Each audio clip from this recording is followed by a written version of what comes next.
जय Hind dear students, कैसे हैं आप सब। My name is Salam Khan. I am here to teach you physics class 11। This is your cute सा चैनल फिजिक्स मामा में आपका स्वागत है। आज के लेक्चर में मैं आपको सिखाने वाला हूँ फिजिकल वर्ड। मैक्सिमम टीचर इस टॉपिक को स्किप कर देते हैं, लेकिन मेरे हिसाब से इस टॉपिक को पढ़ना हर एक बच्चे के लिए इम्पोर्टेंट होता है। फिजिक्स में इंटरेस्ट बनाने के लिए फिजिक्स का मैथ के साथ क्या रिलेशन है, स्कोप ऑफ फिजिक्स क्या है, मेन फ्रंटियर ऑफ फिजिक्स क्या है, ऐसे तमाम टॉपिक पे आज मैं बात करने वाला हूँ गाइस। तो आप लोग भी पेन एंड पेपर निकाल लीजिए और मेरे साथ नोट करते रहिए बेटा। मैं आपको बहुत ही आसान सरल भाषा में आपको सिखाने की कोशिश करूंगा गाइस। टॉपिक क्या है? Physical word.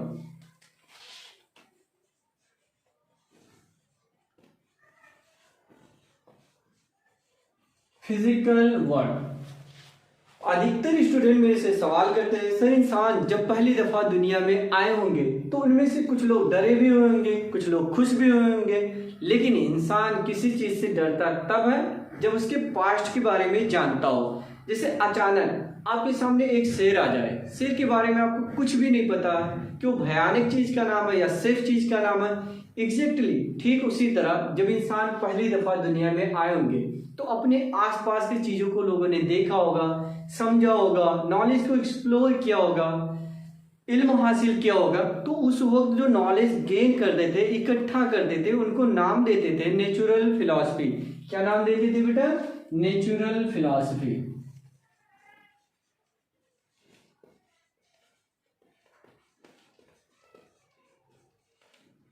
Natural philosophy. तो उस वक्त जो लोग नॉलेज को गेन करते थे, इल्म को हासिल करते थे, उनको हम लोग बोलते थे फिलोसफर। क्या बोलते थे बेटा? फिलोसफर। लेकिन आज के वक्त में वो लोग होते तो उनको हम लोग साइंटिस्ट बोलते, क्योंकि साइंस वर्ड का इजाद हो चुका है। उस वक्त साइंस वर्ड का कोई नाम नहीं था।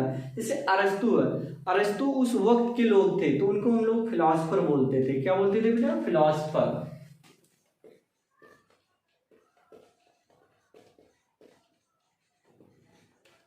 फिलोसफर। अब धीरे धीरे लोग यूनिवर्स को समझते गए, जानते गए, नॉलेज को इकट्ठा करते गए, तो एक लोग को सारी चीजें समझना मुश्किल होता गया।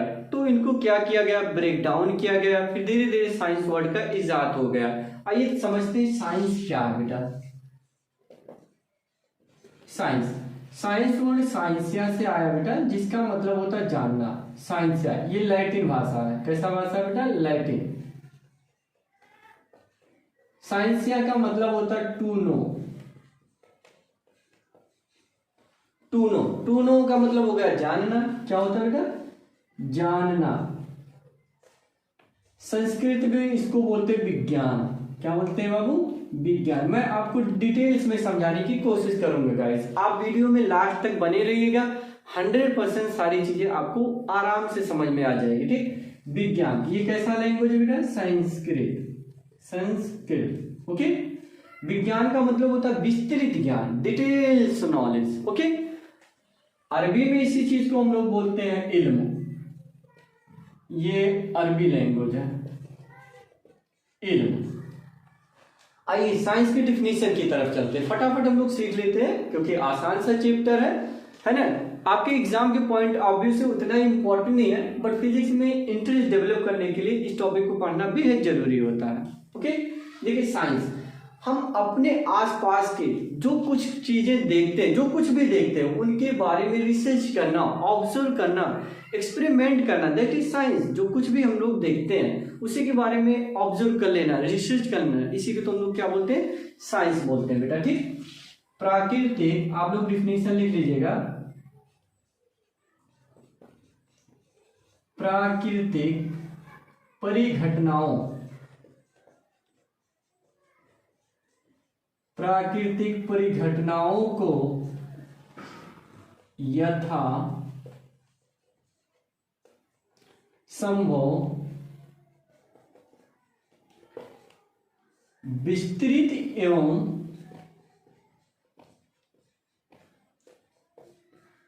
गहनता से, देखिए मैं बहुत सटीक डिफिनेशन यहां पे लिखने की कोशिश करूंगा गाइस। प्राकृतिक परिघटनाओं को यथासंभव विस्तृत एवं गहनता से समझने के लिए किए जाने वाला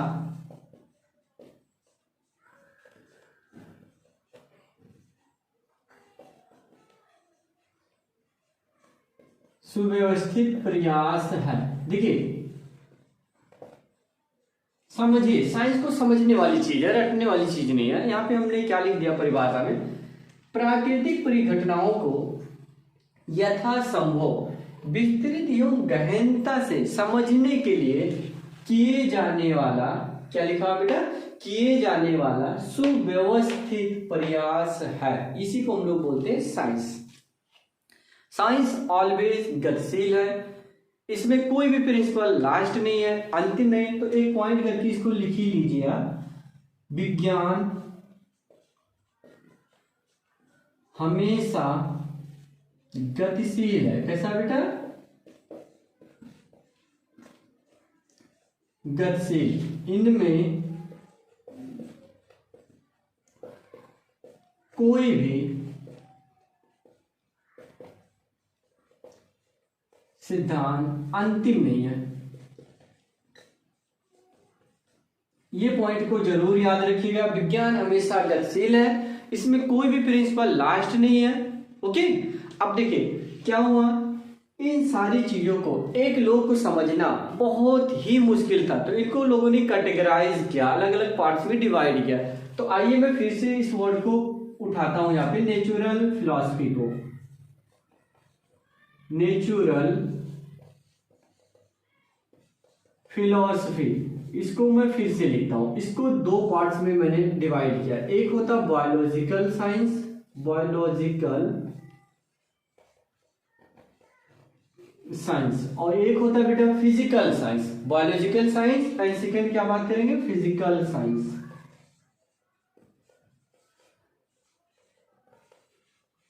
फिजिकल साइंस, बायोलॉजिकल साइंस में बेसिकली हम लोग स्टडी करते हैं बेटा लिविंग ऑर्गेनिज्म के बारे में, जैसे प्लांट्स हो गया, एनिमल्स हो गया, बैक्टीरिया हो गए, इन सब के बारे में हम लोग स्टडी करते हैं। यानी हम लोग क्या करते हैं, लिविंग ऑर्गेनिज्म, लिविंग ऑर्गेनिज्म।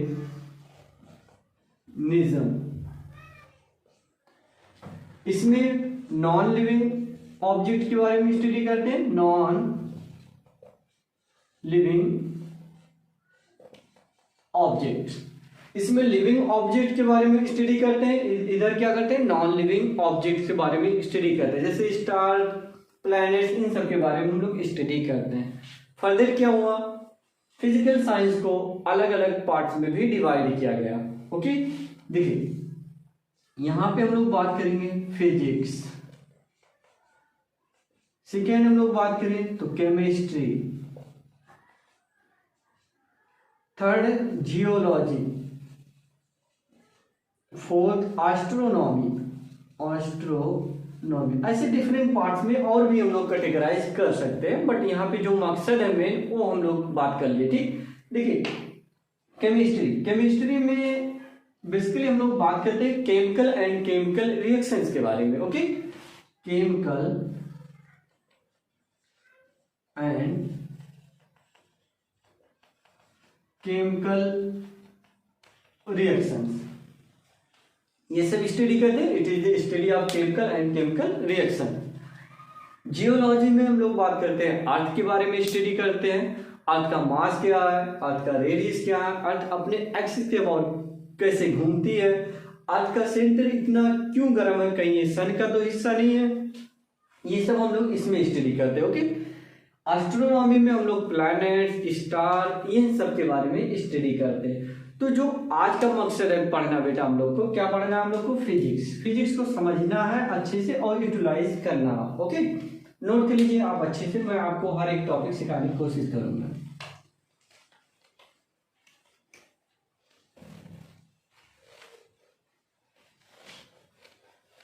आइए समझते हैं फिजिक्स।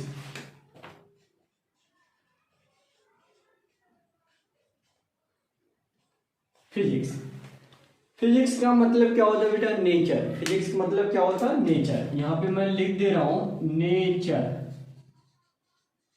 एससी वर्मा में आप देखे होंगे तो क्या लिखा होता है फिजिक्स का मतलब, it is study of nature and it's law. क्या लिखा होता है बेटा? फिजिक्स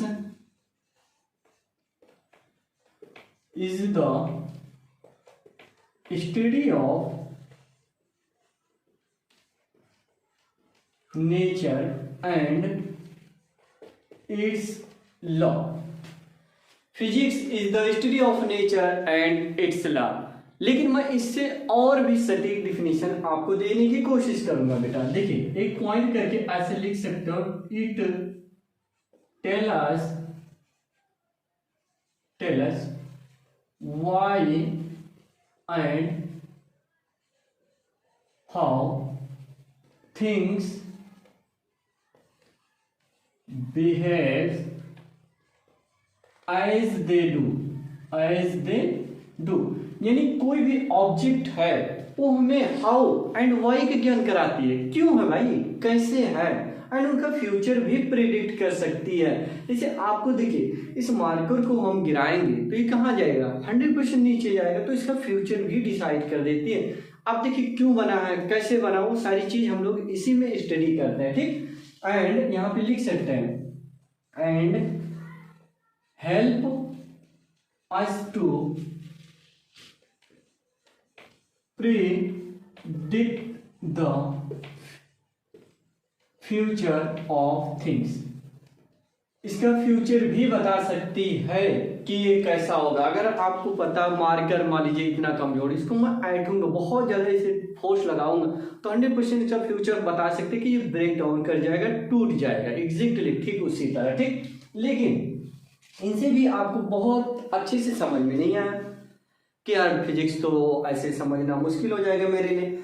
मैं आपको हर एक किताब में जो डिफिनेशन मिलता है वो समझाने की कोशिश करूंगा, हर एक वर्ड को अच्छे से समझा देता हूँ, ठीक। बट इसको याद रखिएगा जरूर, 100% इसको समझ में आया होगा कि physics is the study of nature. हम प्रकृति के बारे में स्टडी करते हैं, जो हमारा नेचर है, कैसा ये रिएक्ट करता है, बिहेव करता है, वो सारी चीज हम इसी में स्टडी करते हैं, ओके। वाई एंड हाउ का ज्ञान कराता है, क्यों है भाई, कैसे है वो चीज, एंड उनका फ्यूचर क्या करती है, फ्यूचर भी बता देती है, ठीक। ये चीज का हमें ज्ञान कराती है। लेकिन मैं आपको और आसान डेफिनेशन देता हूं। फिजिक्स इज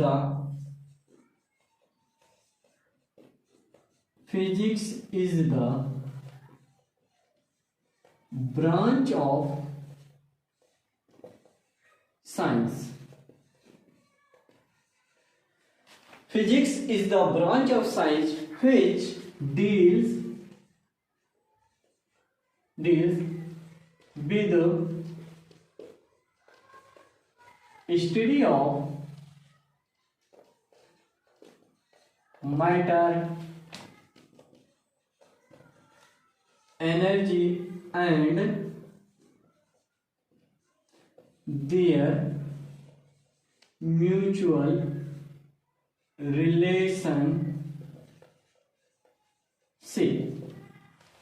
देखिए यहां पे मैंने लिखा physics is the branch of science which deals with study of matter, यानी हम मैटर के बारे में स्टडी करते हैं, and energy and there mutual relationship, उनके संबंध के बारे में स्टडी करते हैं, दैट इज फिजिक्स। इसी को हम लोग फिजिक्स बोलते हैं। बच्चे के दिमाग में क्वेश्चन आया होगा कि सर मैटर क्या होते हैं, एनर्जी क्या होता है, इनका रिलेशन कैसा होता है। तो आइए मैं मैटर को आसान भाषा में सिखाने की कोशिश करता हूँ बेटा। देखिए मैटर क्या है, मैटर को डिफाइन करने के लिए अगर दो बातें फुलफिल हो जा रही है तो मैटर है, अदरवाइज मैटर नहीं है। तो यहाँ पे हम लोग बात करेंगे मैटर के बारे में। आइए मैटर को हम लोग समझते हैं बेटा, क्या चीज, मैटर को। इसके कंडीशन क्या है, एक तो इसका मास होना चाहिए, सेकेंड क्या, वॉल्यूम होना चाहिए, तो ये मैटर है, अदरवाइज मैटर नहीं है। जैसे हमारे हाथ में ये मार्कर है, मार्कर मैटर है कि नहीं मैटर है, आइए समझते हैं। इसका कुछ मास है, यस डेफिनेटली इसका कुछ मास होगा, ओके। ये कुछ वॉल्यूम ऑक्युपाई करेगा, इसको हम बंद करते हैं हाथ को, तो देखिए कुछ वॉल्यूम ऑक्युपाई किया, ओके। तो ये कुछ वॉल्यूम, ये नहीं वॉल्यूम कवर किया, तो ये क्या है, सॉलिड जो है हमारा, ये क्या है, मैटर हो गया। तो यहाँ पे हम लोग बात करें सॉलिड जो है वो क्या है, मैटर है। लिक्विड के बारे में हम लोग बात करें तो क्या लिक्विड का मास होता है, यस डेफिनेटली उसका भी मास होता है। क्या वो कुछ वॉल्यूम ऑक्युपाई करेगा? हाँ, कंटेनर में रखिए, किसी बॉटल में रखिए, जब आप कोल्ड ड्रिंक खरीदते हैं तो लीटर में मांगते हैं, एमएल में मांगते हैं, तो कुछ वॉल्यूम ऑक्युपाई करता है। ओके, तो जो यहाँ पे लिक्विड है, लिक्विड क्या हो गया हमारा? एक मैटर हो गया। लिक्विड क्या है? मैटर है। लिक्विड हमारा मैटर है। आइए गैस के बारे में हम लोग बात करें। गैस, जैसे हमारे हाथ में एयर है, ओके, एयर का कुछ मास है? नहीं सर, इसका मास क्या होता है? अधिकतर बच्चे ही बोलते हैं कि एयर का क्या मास होता है। इस मास होता है, अगर हम ऐसे किसी सेंसिटिव डिवाइस से मेजर करें तो एयर का कुछ ना कुछ मास हमें पता चले। अब उसी एयर को हम किसी कंटेनर या किसी सिलेंडर में हम लोग फिल करते हैं तो उसका कुछ मास होता है, कुछ वॉल्यूम ऑक्युपाई करता है, राइट। अब ऐसा नहीं है कि एक चींटी आपके बाल पे बैठ जाए, सिर पे बैठ जाए, आपको पता ही नहीं चले, तो आप थोड़ी ना बोलोगे कि यार सर उसका कोई मास ही नहीं है मास है। अगर किसी सेंसिटिव डिवाइस से मेजर करोगे तो उसका कुछ मास पता चलेगा। तो एयर जो है यानी गैस जो है वो भी एक मैटर है, वो वॉल्यूम ऑक्युपाई करता है, उसका भी कुछ मास होता है बेटा, ठीक। तो सॉलिड, लिक्विड, यहाँ पे क्या लिखोगे बेटा? गैस। तो इनको हम लोग बोल सकते हैं फिजिकल स्टेट ऑफ मैटर। आपने देखा होगा स्टेट ऑफ मैटर क्या होते हैं? Solid, liquid, gas. तो इनको हम लोग बोलेंगे physical state of matter. Matter की डिफिनेशन आई होप आपको समझ में आया होगा, राइट, कि अगर उसकी वॉल्यूम ऑक्युपाई हो रही है, उसका कोई मास होगा तो मैटर होगा, अदरवाइज मैटर नहीं होगा। जिसे हम यहाँ पे बात करें, मैं साउंड बोल रहा हूँ, अभी इतना बोल रहा हूँ, रूम ब्लास्ट हो जाएगा, रूम का पूरा वॉल्यूम ऑक्युपाई हो जाएगा, क्या इसका वॉल्यूम हो पाएगा? इसका मास आप मेजर कर पा रहे हो? नहीं कर पा रहे हो ना बेटा। तो ये जो एनर्जी है, साउंड एक प्रकार की क्या है? एनर्जी है। तो साउंड हम लोग बात करें, ये लाइट जल रही है, अभी एक टाइम ऐसा आएगा पूरा रूम मास से भर जाएगा, पूरी लाइट से ब्लास्ट हो जाएगी, ऐसा थोड़ी ना होता है बेटा, ठीक। लाइट हो गया, हीट हो गया, ये सब बेटा एनर्जी है। क्या है? एनर्जी, इसका मास नहीं है। सॉलिड यानी साउंड हो गया, लाइट हो गया, हीट हो गया, ये सब क्या है बेटा? एनर्जी है। अब इनका रिलेशनशिप आइए समझते हैं। जैसे एक एग्जांपल लेता हूं एटॉमिक बम की। किसकी बात करेंगे हम लोग? एटॉमिक बम के बारे में। सबसे अच्छे एग्जांपल्स आप देखे होंगे यूरेनियम। क्या देखा होगा बेटा? यूरेनियम। यूरेनियम एक मैटर है। क्या बेटा? मैटर। जब इसको बम्बार्डमेंट करते हैं तो किस में कन्वर्ट हो जाती है? हीट में। किस में बदलती है बेटा? हीट में। हीट क्या है? एनर्जी है। हीट क्या है? एनर्जी है। तो देखिए मैटर से हम लोग कन्वर्ट कर पा रहे हैं एनर्जी, और एनर्जी से मैटर में भी कन्वर्ट किया जाता है। बहुत सारे रूल्स हैं बेटा, ठीक। यही फिजिक्स है कि मैटर को हम किस में बदल दें? एनर्जी में। एनर्जी से मैटर में, दैट इज फिजिक्स होता है, ठीक। फिजिक्स जो है मोस्ट फंडामेंटल साइंस है, एक्सपेरिमेंटल साइंस है, ऐसा ठीक लिख सकते हो आप। यहाँ पे देखिए, यहाँ हम पॉइंट करके ऐसे लिख सकते हैं, most fundamental science, experimental science. Okay, जो फिजिक्स है हमारा मोस्ट फंडामेंटल साइंस है, एक्सपेरिमेंटल साइंस है। इस पॉइंट आप नोट कर लीजिए बेटा। इसके बाद मैं आपको कुछ एग्जांपल समझाता हूं जो आपको बहुत ही अच्छे से समझ में आएगा। आई होप नोट कर लीजिएगा ये सब एग्जांपल। बहुत ही डिटेल्स में एक एक पॉइंट सिखाने की कोशिश करूं, जैसे मैं एक एग्जांपल्स के जरिए आपको सिखाने की कोशिश करूँ। Example number first, which equation define physics, define which equation define physics। जैसे सपोज करें F is equal to m में, सेकेंड हम लोग बात करें P is equal to m बी, थर्ड की हम लोग बात करें E is equal to m c square, fourth की हम लोग बात करें all of this, all of this. तो इनमें से कौन सा ऑप्शन सही होगा आपके हिसाब से बेटा? अभी मैं आपको डिफिनीशन समझाया कि फिजिक्स की डिफिनीशन क्या होती है। एनर्जी एंड मैटर, उनका रिलेशनशिप भी होना चाहिए। ओके, तो फिजिक्स है, अदरवाइज फिजिक्स नहीं है। फिजिकल में हाँ ये फिजिकल क्वांटिटी है। ओके, P = mv, ये भी फिजिकल क्वांटिटी है। E मतलब एनर्जी हो गया, m मतलब मास हो गया। तो यहाँ पे इसके हिसाब से विच इक्वेशन डिफाइन फिजिक्स, तो कौन सा सही है बेटा, ये ऑप्शन हमारा सही हो जाएगा, क्योंकि इसमें एनर्जी है, इनका रिलेशनशिप आ गया, इसलिए हमारा क्या है, फिजिक्स हो गया।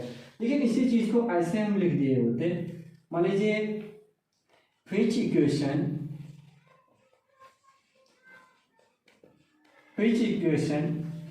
डिस्क्राइब फिजिक्स, अगर ऐसा हमने लिखा होता है विच इक्वेशन डिस्क्राइब फिजिक्स, तो आपके हिसाब से क्या सही होगा, ऑल ऑफ दिस, सभी फिजिकल क्वांटिटी भाई, ये भी है हमारा, ये भी है, यानी ऑल ऑफ दिस, समझ में आ रहा होगा आई थिंक, ऑल ऑफ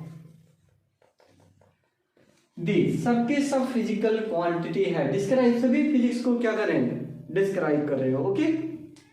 अब देखिए फिजिक्स को फर्दर डिवाइड किया गया अलग अलग कैटेगरीज में, तो यहां पे हम लोग बात करेंगे फिजिक्स को,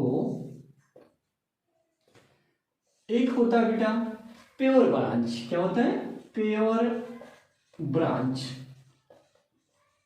एक होता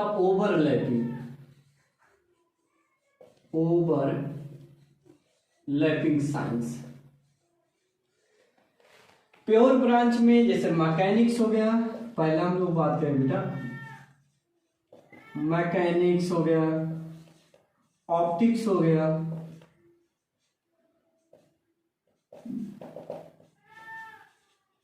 न्यूक्लियर हो गया, ये सब प्योर ब्रांच हो गए, क्या हो गया बेटा, प्योर ब्रांच हो गए। ओवरलैपिंग का मतलब जैसे फिजिक्स के साथ साथ कोई बायोलॉजिकल पार्ट्स आ जा रहा है, कोई अदर साइंस यूज हो जा रहा है, तो उनको हम लोग बोलते हैं ओवरलैपिंग ब्रांच, क्या बोलते हैं, ओवरलैपिंग ब्रांच में। प्योर में मतलब प्योर फिजिक्स के बारे में ही बात करें तो मैकेनिक्स जैसे motion in a straight line हो गया, फोर्स हो गया, ग्रेविटेशन हो गया, ऐसे बहुत सारे टॉपिक हैं जिनको प्योर ब्रांच हम लोग बोलते हैं। इसमें हम लोग बात करेंगे तो जैसे हमने अभी अभी बताया बायोलॉजिकल साइंस, ठीक, बायोफिजिक्स क्या बोलते हैं, bio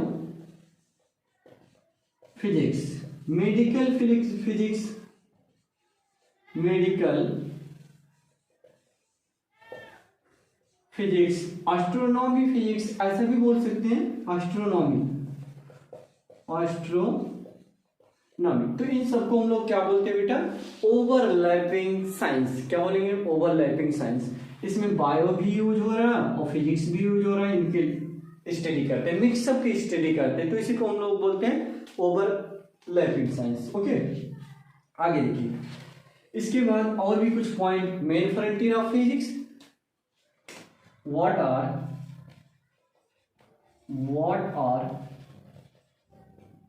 main frontier of physics, main frontier of physics क्या है बेटा, it is study of extremely large object, बड़ी बड़ी बॉडी के बारे में हम लोग क्या करते हैं, स्टडी कर सकते, नहीं कर सकते, आराम से कर सकते बेटा, इसी को बोलते हैं फ्रंटियर। यानी हम लोग इसमें ये लिख सकते हैं study of extremely large object, extremely of large object. Second की अगर हम लोग बात करें study of extremely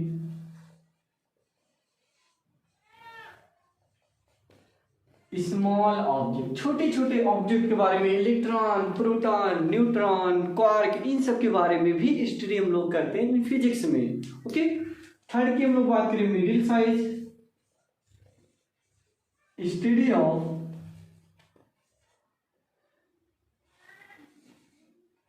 middle size, okay, middle size object, यानी इसी को हम लोग बोलते हैं main frontier of physics, study of extremely large, बड़े बड़े ऑब्जेक्ट के बारे में हम लोग स्टडी करते हैं, study of extremely small object, study of middle size object, इसी को हम लोग बोलते हैं main frontier of physics. I hope यहाँ तक कि आपको सारी चीजें समझ में आ गई होगी बेटा, ठीक, सब नोट करते रहिएगा, रटने वाली कुछ भी नहीं है। फिजिक्स के कई ब्रांच होते हैं, जैसे मैंने बोला एक प्योर साइंस होते हैं, एक होता है ओवरलैपिंग में फिजिक्स के अलावा कुछ और सब्जेक्ट के नॉलेज का यूज करना पड़ जाए, उसको ओवरलैपिंग बोलते हैं। ठीक, अगर प्योर फिजिक्स की बात करेंगे तो ये मैकेनिक्स हो गया, ऑप्टिक्स हो गया, इलेक्ट्रोमैग्नेटिज्म हो गया, इन सब में प्योर फिजिक्स बात करते हैं। ओके, चलिए इसके बाद हम लोग बात करेंगे what is the relation of physics with math. सबसे importance, what is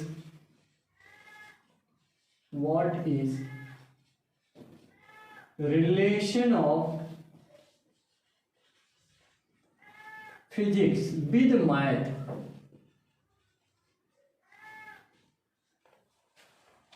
What is relation of physics with math? Physics is incomplete without mathematics, ऐसा लिख सकते हो आप। Physics is incomplete without math. Physics is incomplete without math, यानी अगर आप physics को डीप एंड डिटेल्स में स्टडी करना चाहते हो, पढ़ना चाहते हो, तो आपको मैथ का नॉलेज होना बेहद जरूरी है। जैसे कैलकुलस का आना हर बच्चे को बहुत ही जरूरी होता है। बेसिक कैलकुलेशन हो गया, एल्जिब्रा हो गया, ट्रिग्नोमेट्री हो गया, कैलकुलस में हम लोग बात कर सकते हैं इंटीग्रेशन, डिफरेंशिएशन, इन सब का नॉलेज, बेसिक नॉलेज हर बच्चे को आना बेहद इंपॉर्टेंट होता है। यानी mathematics is the language of physics, mathematics is the language of physics, ऐसा लिख सकते हो आप।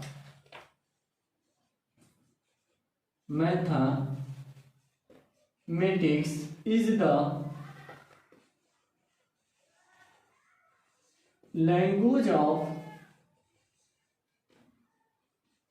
Mathematics is the language of physics, mathematics is the language of physics, ऐसा बोल सकते हैं। या यहाँ पे ये भी लिख सकते हो विदाउट नॉलेज ऑफ मैथमेटिक्स, यहाँ पे मैं एक पॉइंट और लिख दे रहा हूं,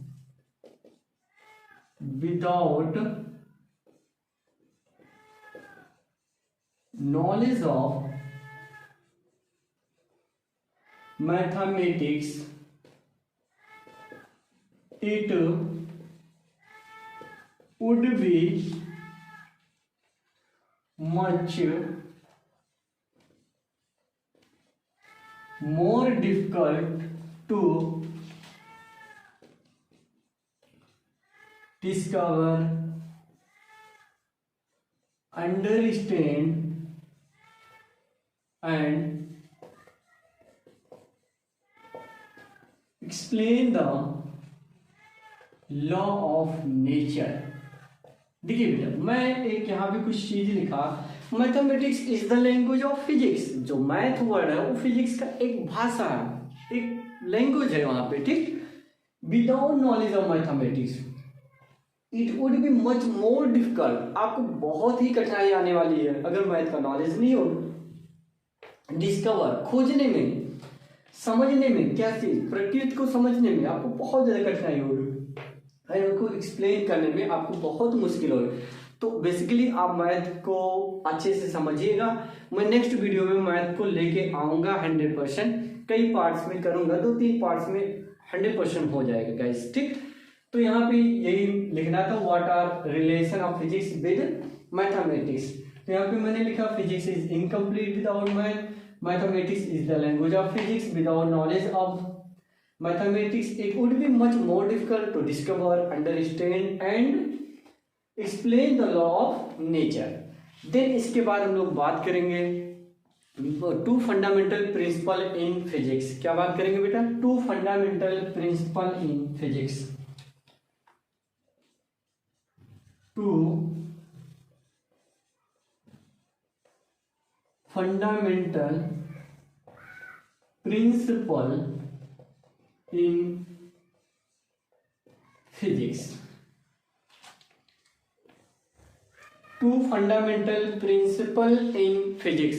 2 प्रिंसिपल होते हैं बेटा, एक होता है हमारा यहाँ पे माइक्रो क्या बोलते हैं यूनिफिकेशन, एक होता है रिडक्शनिज्म। क्या लिखेंगे बेटा? Unification and reductionism.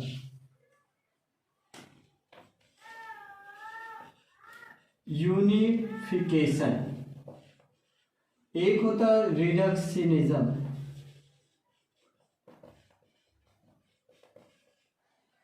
Unification Hindi में क्या बोलते हैं? एकीकरण। क्या बोलेंगे बेटा? एकीकरण। और रिडक्शनिज्म को न्यूनीकरण।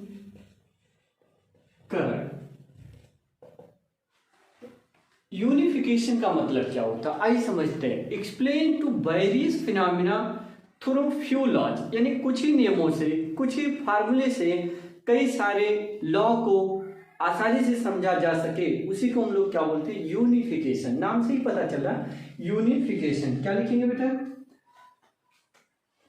अटेम्प्ट टू, थोड़ा दूर लिख दे रहा हूं, attempt to explain various phenomena through few laws। attempt to explain various phenomena through few laws, यानी कुछ ही नियमों से बहुत सारे सिद्धांत को, प्रिंसिपल को आसानी से समझा जा सके, उसी को हम लोग बोलते हैं यूनिफिकेशन। जिसे free fall of an apple from a tree, यानी किसी पेड़ से सेब का गिरना, इसको हम आसानी से समझ सकते हैं। Motion of planets around sun, ऐसा भी हम लोग बात सकते हैं। Motion of satellite around planets, ये भी हम लोग बात कर सकते हैं। यानी हम यहाँ पे एग्जांपल दे रहे हैं। Free fall of an apple, है ना, from tree. Motion of planet around sun, motion of satellite around planet. ठीक, देखो, free fall of an apple from a tree, motion of planet around sun, motion of satellite around a sun. ये simple एक ही law से समझा जा सकता है, Newton's law of gravitation. किससे समझ सकते हो बेटा? इन सब को समझा जा सकता है न्यूटन्स लॉ ऑफ ग्रेविटेशन। इससे आपको आसानी से समझ में आ जाएगा न्यूटन्स लॉ ऑफ ग्रेविटेशन। आपको पता होगा फोर्स बिटवीन टू बॉडी या two object is directly proportional to product of masses and inversely proportional to square of separation distance. जैसे सपोज करिए एक ऑब्जेक्ट यहाँ पे m1, एक ऑब्जेक्ट है यहाँ पे m2, इनके बीच की जो गैप है सेपरेशन डिस्टेंस d, तो यहाँ पे जो फोर्स एक्ट करता है वो होता है g m1 m2 divided by r square, लेकिन यहाँ पे हमने d लिखा तो d स्क्वायर। ये हम लोग पढ़ेंगे ग्रेविटेशन चैप्टर में, उससे पहले कई जगह हमको मिलने वाला फार्मूला। ठीक, तो क्या हो जाएगा बेटा? F is equal to G m1 m2 divided by r square. ठीक, तो एक सिंगल लॉ से समझा जा सकता है। नहीं तो आप देखिएगा मैक्सवेल फोर इक्वेशन, यहाँ पे भी हम लोग ये बात कर सकते हैं मैक्सवेल फोर इक्वेशन।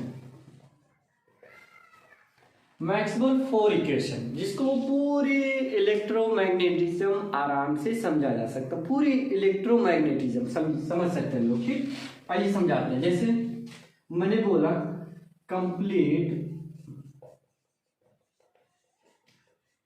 इलेक्ट्रोमैग्नेटिज्म, पूरी मैग्नेटिज्म आराम से समझ सकते हैं लोग। ठीक, जैसे यहाँ पे हम लोग बात करें, देखिए चार इक्वेशन से हम लोग क्या क्या पढ़ सकते हैं? इलेक्ट्रोस्टैटिक्स, इलेक्ट्रोस्टैटिक्स, इलेक्ट्रोमैग्नेटिक,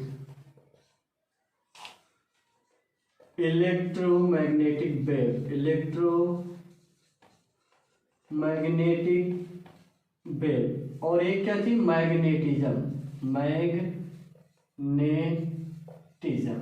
यानी ये चार की चारों हम एक सिंगल फार्मूले से आराम से पढ़ सकते हैं। मैक्सवेल फोर इक्वेशन से ये पूरी चैप्टर को डीप एंड डिटेल्स में पढ़ा जा सकता है। ठीक, तो इसी चीज को हम लोग क्या बोलते हैं बेटा? यूनिफिकेशन। यानी देखो सिंपल लिखा, attempt to explain various phenomena through few laws, कुछ ही नियमों से समझ सकते हैं, उसी को हम लोग बोलते हैं यूनिफिकेशन। मोस्ट इंपॉर्टेंट टॉपिक था बेटा, फंडामेंटल प्रिंसिपल इन फिजिक्स। ठीक, अब आइए रिडक्शनिज्म समझते हैं क्या है। रिडक्शनिज्म ये क्या है? Study of large system, study of large system, study of large system, यानी किसी बड़े सिस्टम के बारे में हमें स्टडी करना। न्यूनीकरण, देखो न्यूनीकरण वर्ड से क्या है समझना आपको, कि हम एक बड़े सिस्टम के बारे में पढ़ रहे हैं, तो एक चीज का नॉलेज गेन करके हम बड़े चीज के बारे में हम कभी नहीं स्टडी कर पाएंगे, राइट। जैसे हमें एक बल्ब के बारे में पढ़ना, किसके बारे में? फॉर एग्जाम्पल हम यहाँ पे ले रहे हैं बल्ब, क्या ले रहे हैं? बल्ब। अब बल्ब को पढ़ने के लिए हमें ये आइडिया होना चाहिए कि बल्ब में कौन सा गैस भरी जाती है, वो रिएक्टिव है कि नॉन रिएक्टिव है, उसमें जो वायर लगते हैं यानी टंगस्टन किस मटेरियल का होना चाहिए, उसका रेजिस्टेंस कितना होना चाहिए, राइट। एनोड क्या होते हैं, कैथोड क्या होते हैं, उसका स्ट्रक्चर कैसे बनाना, वो सारी चीज अलग अलग पढ़ करके एक बल्ब का निर्माण करना, एक बल्ब की आकृति ड्रा करना, उसी को हम लोग क्या बोलते हैं बेटा? रिडक्शनिज्म, यानी study of large system, right. जैसे बल्ब है तो इसमें हमें पता करना है कि इसमें कौन सा एयर भरी जाती है, रिएक्टिव होनी चाहिए या नॉन रिएक्टिव होनी चाहिए। इसमें हम लोग बात करें जो टंगस्टन होता है, टंगस्टन, तो जो टंगस्टन है उसका रेजिस्टेंस क्या होना चाहिए, करंट उसमें कितनी स्पीड से जानी चाहिए, कितना हीट वो जनरेट करेगा, ग्लो लाइट कितनी जनरेट करेगी, वो सारी चीज अलग अलग हमें पढ़ना होगा। फिर इसमें हम लोग बात करेंगे एनोड क्या होता है बेटा, एनोड कैथोड क्या होती है, यानी टर्मिनल जो पॉजिटिव टर्मिनल नेगेटिव टर्मिनल कैसे हमें ड्रा करना, उसके बारे में हमें स्टडी करना चाहिए। तो इनको जब हम मिलाएंगे तो हमें क्या मिलेगा बेटा? एक बल्ब की आकृति सपोज के लिए ड्रा कर लिया हमने, ठीक। तो इसी चीज को हम लोग बोलते हैं नियोनीकरण। क्या बोलते हैं बेटा?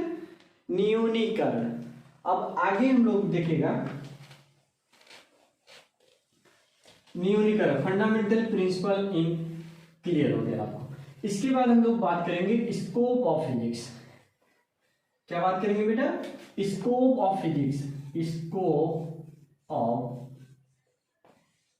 फिजिक्स, स्कोप ऑफ फिजिक्स नाम से ही पता चला स्कोप। तो इसके बेसिकली दो मैं पार्ट समझाता हूं, एक होता माइक्रोस्कोपिक और एक होता माइक्रोस्कोपिक। इसके दो पार्ट्स होते हैं बेटा, एक होता माइक्रोस्कोपिक, एक होता माइक्रोस्कोपिक। माइक्रो मतलब होता है सूक्ष्म और इसका मतलब होता है स्थूल। स्थूल मतलब बड़ा ऑब्जेक्ट के बारे में और माइक्रो मतलब छोटे ऑब्जेक्ट के बारे में बात करते हैं। अब यहाँ देखिए माइक्रोस्कोपिक में हम लोग बेसिकली बात करते हैं बड़े बड़े हेवनली बॉडी के बारे में स्टडी करते हैं, राइट। जैसे मैकेनिक्स हो गया, मैकेनिक्स में हम लोग बात करें, ऑप्टिक्स के बारे में बात करें, ठीक। ये सारी चीज हम किस में पढ़ते हैं? इसमें हम लोग बात करते हैं, वेव के बारे में बात करते हैं। तो इसमें कुछ लिख लिया माइक्रोस्कोपिक में, जैसे मैकेनिक हो गया। दूसरा ऑप्टिक्स के बारे में हम लोग इसमें भी बात कर सकते हैं। ऑप्टिक्स जैसे पीछे अभी भी लिखा होगा मैंने, ऑप्टिक्स के बारे में हम लोग स्टडी कर सकते हैं। माइक्रो थोड़े बड़े बड़े ऑब्जेक्ट के बारे में, वेव के बारे में बात कर सकते हैं, ये सब इसमें हम लोग स्टडी करते हैं, ठीक। माइक्रोस्कोपिक में, माइक्रो में quantum physics, quantum physics study of electron, proton, photon, semiconductor, इन सब के बारे में। न्यूक्लियस के बारे में हम लोग बात करते हैं, किसके बारे में स्टडी करते हैं? Nuclear, nature of electron, nature of electron, photon, semiconductor, ऐसे इन सब के बारे में हम लोग स्टडी करते हैं, ठीक। देखिए वीडियो ज्यादा बड़ा ना हो इसलिए मैं थोड़ा फास्ट चलते जा रहा हूं, ठीक। देखो क्या लिखा मैंने स्कोप ऑफ फिजिक्स में, माइक्रोस्कोपिक। माइक्रोस्कोपिक का मतलब होता है बड़े ऑब्जेक्ट के बारे में स्टडी करना, उसको बोलते हैं माइक्रोस्कोपिक।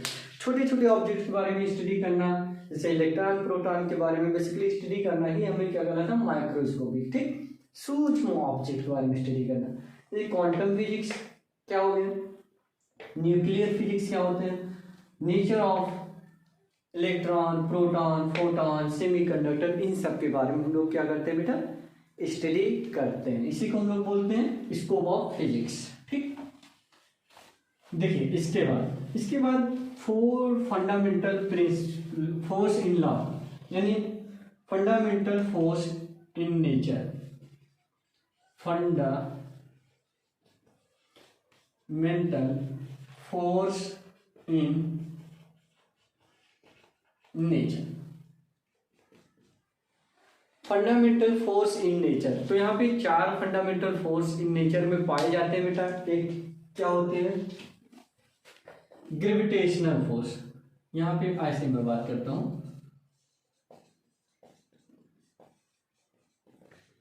Gravitational force. एक होता है बेटा बीव न्यूक्लियर फोर्स, एक होता है इलेक्ट्रोमैग्नेटिज्म फोर्स, इलेक्ट्रोमैग्नेटिज्म फोर्स। एक हमारा होता है बेटा strong nuclear force, strong nuclear force. आइए समझते हैं ग्रेविटेशनल फोर्स बिटवीन 2 ऑब्जेक्ट। यहाँ पे जैसे 2 ऑब्जेक्ट है बेटा, एक ऑब्जेक्ट ये मान लीजिए, एक ऑब्जेक्ट ये m1 दे दीजिए नाम, m2, इनके बीच की जो गैप हो वो r मान लीजिए। तो इनके बीच जो फोर्स लगता है वो होता है Gm1 m2 divided by r²। ये बेसिकली लॉन्ग रेंज फोर्स होते हैं। कैसा होते हैं, लॉन्ग रेंज फोर्स होते हैं, लॉन्ग रेंज फोर्स होते हैं। ठीक, third point, does not depends on medium, यानी यहाँ पे कोई मीडियम ला करके डाल दिया जाए, जैसे पानी डाल दिया जाए, कोई अदर मीडियम ला के यहाँ इंटर करा दिया जाए तो उस पर डिपेंड नहीं करता। डज नॉट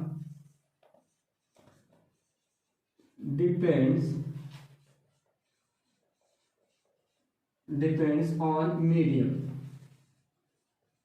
ओके, थर्ड अगर हम लोग बात करें तो ये वीकेस्ट फोर्स होता है। क्या होता है बेटे, वीकेस्ट फोर्स, बहुत कमजोर फोर्स है। राइट, अब हम लोग यहां पे बात करेंगे weak nuclear force. Weak nuclear force क्या होते हैं बेटा, ये जब बीटा डिके होता है तो वहां पे क्या होता है, जो फोर्स लगते हैं एंटी न्यूट्रॉनों के बीच, उसी को हम लोग क्या बोलते हैं बेटा, वीक न्यूक्लियर फोर्स, यानी ये इससे तो थोड़ा ज्यादा ही होगा। फिर यहाँ पे आता है इलेक्ट्रोमैग्नेटिज्म फोर्स, ये भी लॉन्ग रेंज फोर्स होते हैं, ये इससे तो ताकतवर ही होता है, यानी ये एक्ट करता है बिटवीन चार्जेस। ये किसके बीच एक्ट करता है बेटा, बिटवीन चार्जेस, ये चार्जेस के बीच एक्ट करता है इलेक्ट्रोमैग्नेट। ये भी लॉन्ग रेंज फोर्स है। ये इससे ये बढ़ती हुई सीरीज में मैंने लिखा है, सबसे कम इसका होगा, फिर इससे ज्यादा इसका होगा, फिर इसके ज्यादा, सबसे ज्यादा इसका होगा।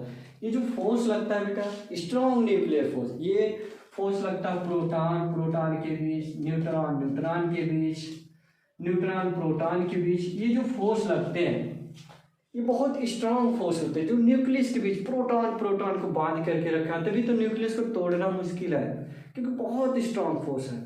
राइट, उसको तोड़ने के लिए बहुत ज्यादा एनर्जी की जरूरत पड़ेगी। ठीक, तो प्रोटॉन के बीच जो लगता है, न्यूट्रॉन न्यूट्रॉन के बीच लगता है, न्यूट्रॉन प्रोटॉन के बीच लगता है, उसको हम लोग बोलते हैं स्ट्रॉन्ग न्यूक्लियर फोर्स।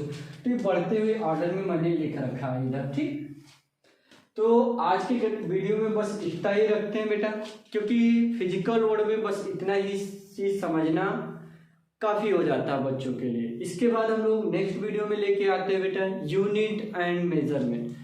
अब यहाँ पे आपको एक एक सीरीज मिलती जाएगी, डेली एक वीडियो आपको मिलेगा बेटा, जो आप अपनी पढ़ाई को बेहतर कर सकते हो गाइस। अभी मेरा फर्स्ट वीडियो है इस चैनल पे, तो आप लोग सपोर्ट प्यार जरूर दीजिएगा गाइस। अपने फ्रेंडों के साथ जरूर शेयर करिए, ताकि उनको भी इस टॉपिक को पढ़ने का मौका मिले गाइस। चलिए, जय हिंद बेटा।